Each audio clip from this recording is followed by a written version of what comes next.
बुलंदशहर भाजपा ने 2 बार से रहे सांसद डॉक्टर भोला सिंह पर जताया फिर एक बार भरोसा। लगातार तीसरी बार सांसद प्रत्याशी घोषित होने के बाद आज भाजपा कार्यालय पहुंचे डॉक्टर भोला सिंह। भाजपा के पदाधिकारियों व कार्यकर्ताओं ने भाजपा प्रत्याशी डॉक्टर भोला सिंह का किया जोरदार स्वागत। भाजपा ने तीसरी बार डॉक्टर भोला सिंह को किया लोकसभा प्रत्याशी घोषित। भाजपा प्रत्याशी बोले, विरोधियों की होगी जमानत जब्त, रिकॉर्ड मतों से होगी जीत। भाजपा कार्यालय पर सांसद का जोरदार स्वागत, ढोल नगाड़ों के साथ बांटी जा रही हैं मिठाइयां। बुलंदशहर से जावेद खान की रिपोर्ट। सांसद जी, तीसरी बार भारतीय जनता पार्टी ने आप पर विश्वास जताया है। इस बार कौन से ऐसे काम हैं जो आपकी प्राथमिकता पर रहेंगे? सर्वप्रथम मैं अपने राष्ट्रीय नेतृत्व का आभार व्यक्त करते हुए कि जिन्होंने तीसरी बार मुझे बुलंदशहर लोकसभा पर उम्मीदवार के रूप में घोषित करके एक छोटे से कार्यकर्ता को तीसरी बार अवसर देकर जो मौका दिया, उसके लिए मैं अपने राष्ट्रीय नेतृत्व का, शीर्ष नेतृत्व का आभार व्यक्त करता हूं और अपने जनपद के कार्यकर्ताओं का, अपने क्षेत्र की जनता का भी आभार व्यक्त करता हूं कि उनके प्यार, उनके आशीर्वाद, उनके सहयोग को देखते हुए ये तीसरी बार अवसर मुझे मिला है। निश्चित ही विकास के जो और काम हैं, जो एक रिंग रोड की आवश्यकता बुलंदशहर में है, एक RRTS की आवश्यकता बुलंदशहर में है, तो उसको आगे एजेंडे में रहकर उसको पूरा कराने का काम करेंगे।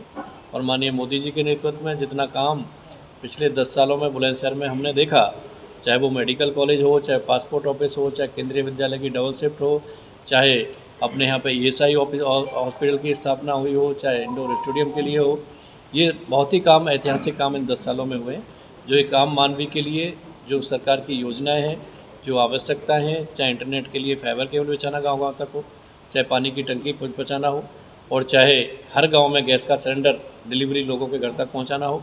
दूसरा बुलंदशहर में जिसके लिए हम तड़पते थे गैस को पाने के लिए, उसके लिए आज बुलंदशहर के रसोई में पाइप के द्वारा गैस पहुंचाने का काम PNG का हमारे क्षेत्र के लिए हमारी सरकार ने किया है। माननीय प्रधानमंत्री जी के उसमें हम पहले जब गाड़ी खरीदते थे तो गाड़ी जो गाजियाबाद दिल्ली आते जाते थे डेली, वो CNG गाड़ी लेते थे। बुलंदशहर में CNG नहीं होती थी, इसलिए CNG की गाड़ी नहीं लेते थे।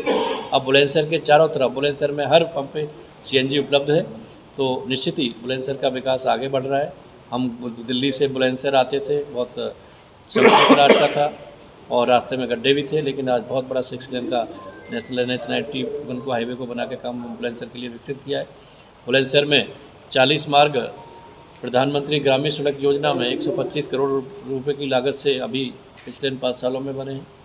तो निश्चित ही हर क्षेत्र में विकास है और जो शेष है उसको पूरा करने का काम इन 5 सालों में माननीय मोदी जी के संकल्प को पूरा करने के लिए, विकसित राष्ट्र को विकसित करने के लिए, उसके साथ साथ हम लोकसभा बुलंदशहर को भी 100% विकसित करने में दिन रात मेहनत करके उसको पूरा करेंगे।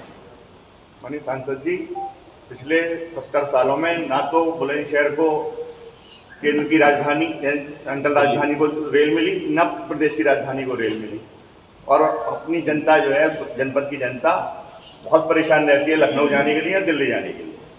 देखिए, माननीय मोदी जी ने माता वैष्णो देवी के लिए सीधा ट्रेन बुलंदशहर से दी है, क्योंकि हमको जब माननीय प्रधानमंत्री जी 2014 में प्रत्याशी प्रधानमंत्री का घोषित होने के बाद माता वैष्णो के दर्शन के बाद सीधा बुलंदशहर आए थे, तो सबसे पहला काम, सबसे बड़ी सौगात हमारी सरकार ने बुलंदशहर से माता वैष्णो देवी के दर्शन के लिए नई ट्रेन देने का काम किया।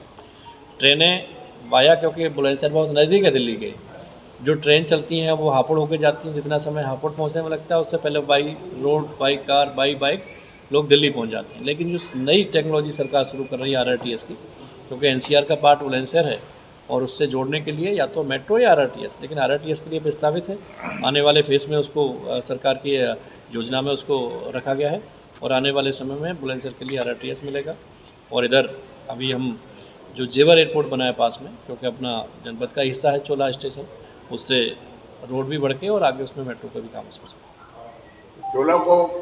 चोला से पास होने वाली सभी ट्रेन को रोकने का प्रस्ताव था, 1-1 मिनट या 2-2 मिनट, जो दिल्ली से कलकत्ता जा रही हैं, कलकत्ता से दिल्ली जा रही हैं, तो इससे बड़ी सुविधा मिलती। अभी हमारी सरकार ने अभी पिछले हफ्ते हमने जो सभी जनपदों के स्टेशन हैं उनके आधुनिकीकरण के लिए, सौंदर्यीकरण के लिए सरकार ने फंड दिया है। माननीय प्रधानमंत्री ने उसका लोकार्पण किया, तो उसका काम शुरू होने वाला है और इसके बाद एक बहुत ही अच्छा स्टेशन बुलंदशहर में बनेगा नया, और निश्चित ही जो ट्रेन की समस्या है वो समाप्त होगी। सांसद जी, क्या मानते हैं कि विरोधी इस बार चुनौती कोई खड़ी कर सकते हैं कांग्रेस?